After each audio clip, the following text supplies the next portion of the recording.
Friends చూస్తున్నారు కదా, ఈరోజు మాది బీరకాయ కూర అండి. ఈ బీరకాయలు నేను ఏం చేస్తానంటే శుభ్రం కడిగేసుకుని వీటిని తొక్క తీసేస్తాను. తొక్క తీసేసి ఇలా తొక్క తీసేసుకోవాలి. ఈ బీరకాయల్ని నేను కూర వండుతాను. ఈ బీరకాయ తొక్కలు ఏంటంటే దోశలు వేసుకుంటాం ఫ్రెండ్స్. అంటే బియ్యం నానబెట్టి దోశలు వేసుకుంటాం. పూర్వం అలాగే వేసుకునేవారు.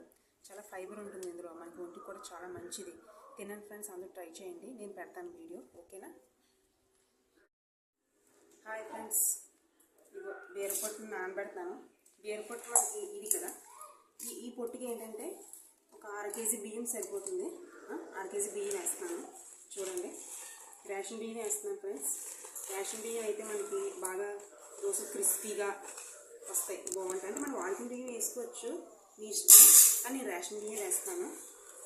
చూడండి ఫ్రెండ్స్, చాలా బాగుంటాయి ఫ్రెండ్స్.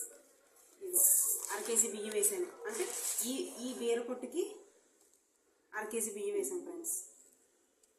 1/2 కేజీ బియ్యం చూసారు కదా. దీంట్లో నేను ఏం చేస్తానంటే దీనికి 1/2 కేజీ బియ్యానికి మనం మినపప్పు వేసుకోవచ్చు. అంటే ఒక పావులో సగం మినపప్పు వేసుకోవచ్చు. కానీ నేను ఏం చేస్తానంటే మినపప్పు కన్నా దోశకి మనకు బాగుంటుంది తెలుసు కదా ఫ్రెండ్స్. మరమరాలు కానీ అటుకులు కానీ వేసుకోవచ్చు. నేను అటుకులు వేస్తాను.